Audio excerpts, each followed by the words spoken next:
현재 스페인에서 이강인이 보여준 놀라운 경기력이 화제가 되고 있습니다. 지난 발렌시아와 원정 경기에서 선발 출전한 이강인은 전반 14분 팀의 첫 유효 슈팅을 만들었고, 경기 내내 여러 차례 상대팀의 반칙을 유도하는 등 적은 볼터치로도 상당히 괜찮은 성과를 내며 친정팀 발렌시아를 고전하게 만들었습니다.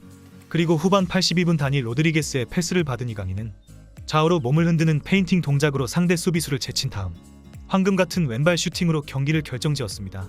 이 같은 놀라운 활약을 펼친 이강인은 이날 스페인 프리메라리가 사무국에서 선정한 최우수 선수에 선정되며 7.9점이라는 높은 평점을 받았습니다. 이날 이강인은 경기장을 찾은 마요르카 원정 팬들로부터 일제히 기립박수를 받았으며 현지 전문가들로부터 "나는 이강인이 존경스럽다.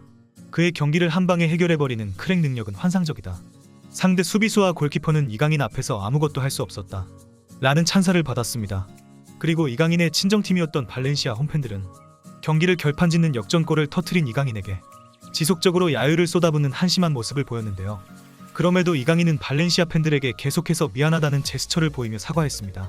그리고 경기가 끝나고 이강인은 득점 순간 어떤 생각이 들었냐는 기자의 질문에 두 가지의 감정이 들었다고 답하며, 첫 번째는 팀을 도울 수 있어서 기뻤고, 두 번째는 축구 선수가 된 이후 처음 느껴보는 가장 이상한 감정을 느꼈는데, 발렌시아는 이강인 자신에게 모든 것을 줬던 구단이라 꼭 잘 되길 바란다고 했습니다.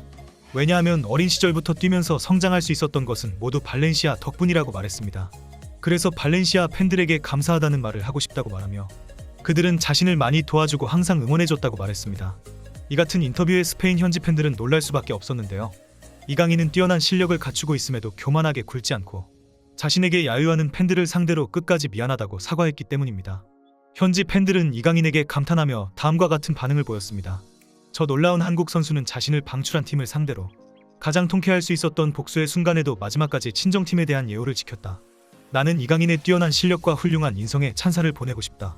오늘 이강인이 보여준 탈압박 능력과 볼 소유 능력, 그리고 길게 빼주는 패스 등은 인상적이었다. 그는 경기의 흐름을 잘 이해하고 있으며 결정적인 순간에 경기를 끝장내는 한방을 가지고 있다. 그런데 잠깐, 이강인이 한국에서는 벤치라는 소문이 있는데 사실인가? 만약 사실이라면 믿기 힘든 정보다. 대체 한국 대표팀은 얼마나 전력이 강하길래 이강인 정도 되는 선수가 벤치 멤버인가? 같은 반응을 보였습니다. 실제로 이강인은 현재 스페인 리그에서 자신의 실력을 증명하고 있으며 스페인 최고 명문 클럽 바르셀로 감독인 차비 에르난데스에게 이강인은 재능에 있어서 다른 선수들과 차이를 보인다. 세컨드 플레이 상황, 간결한 축구, 세트피스 상황 등에서 매우 뛰어나다. 라는 찬사를 받을 정도였기에 벤투 감독이 대표팀에서 어째서 이강인을 기용하지 않는 것인지 스페인 현지 팬들 또한 의아하게 여길 정도였습니다. 이강인은 무게 중심이 낮고 공을 잘 다루는 선수로 특히 볼 소유권을 잘 뺏기지 않고 팬텀 드리블이나 한쪽 발을 축으로 마르세유 턴을 구사하는 등 세계 최고 수준의 리그라 평가받는 라리가에서도 이강인은 수준급 탈압박 능력을 증명했습니다. 그럼에도 벤투 감독은 그동안 이강인을 완벽하게 소외시켰습니다. 이러한 벤투 감독의 받아들이기 어려운 선수 기용과 전술에 대해 월드컵을 앞둔 한국 팬들은 벤투의 능력을 의심하고 있는 상황인데요.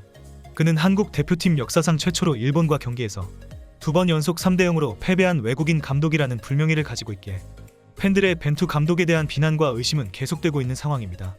현재 이강인은 스페인에서 지속적인 활약으로 월드컵에 대해 어필하고 있으며 앞으로 벤투 감독이 어떤 선택을 할지 모두가 주목하고 있는 것이죠. 한국 대표팀에는 이강인 외에도 손흥민이나 김민재 같은 훌륭한 선수들이 많이 있습니다. 따라서 이번 월드컵을 기대하고 있는 팬들이 상당히 많은데요. 저 역시 마찬가지이며 이 정도 전력이라면 최소 16강 정도는 무난하게 갈 수 있다고 생각합니다. 하지만 최대 문제는 역시 벤투 감독이 앞으로 어떤 경기력을 보여줄 것이냐인데요. 부디 벤투 감독이 선수 기용에 있어서 개인적인 감정보다는 이성적이고 합리적인 판단으로 대표팀을 이끌었으면 좋겠습니다.